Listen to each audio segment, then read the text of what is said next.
Hey guys! Kakarating pa lang namin sa Tagaytay at dito kami mag-i-stay sa inn nila Norbs para sa buong trip. You know! Ay, nga pala. Madali lang makapunta dito. Isang bus lang galing Manila. Pero, bakit nga pala tayo nandito sa Tagaytay?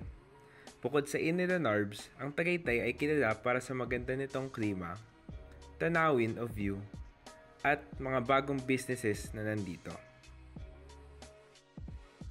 Prime tourist destination ng Tagaytay para sa buong pamilya dahil sa mga maraming activities na magagawa dito at abot kaya pa.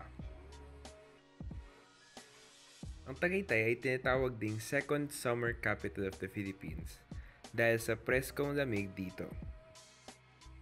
Makikita rin dito ang Taal Volcano, ang pinakamaliit na bulkan sa buong mundo, na isang isla sa loob ng isa pang isla. Sagana rin ang Tagaytay sa iba't ibang halaman at puno na hindi na gaanong nakikita sa Metro Manila.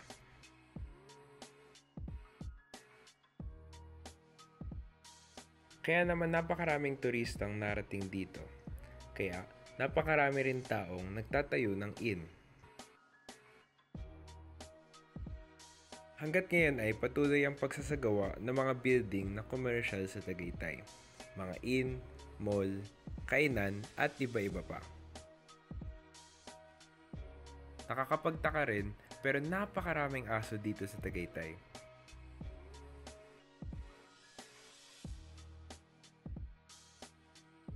Karaniwan, hindi pinapakita ang simpleng pamumuhay sa Tagaytay.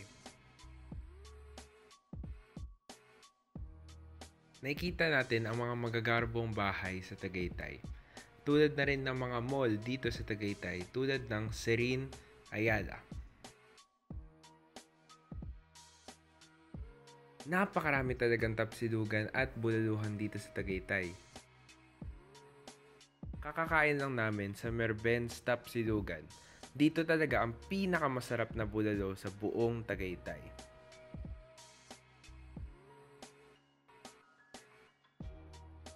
At syempre, hindi kumpleto ang lakad ng Bosconian kung walang simbahan.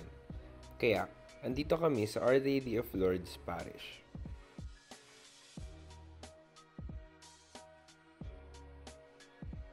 Saktong-sakto, may nagaganap rin na kasal sa simbahan.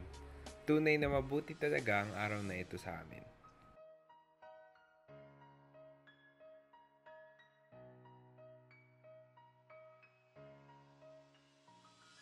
At dito nagtatapos ang aming paglalakbay sa Tagaytay. At abangan nyo kami sa susunod naming biyahe.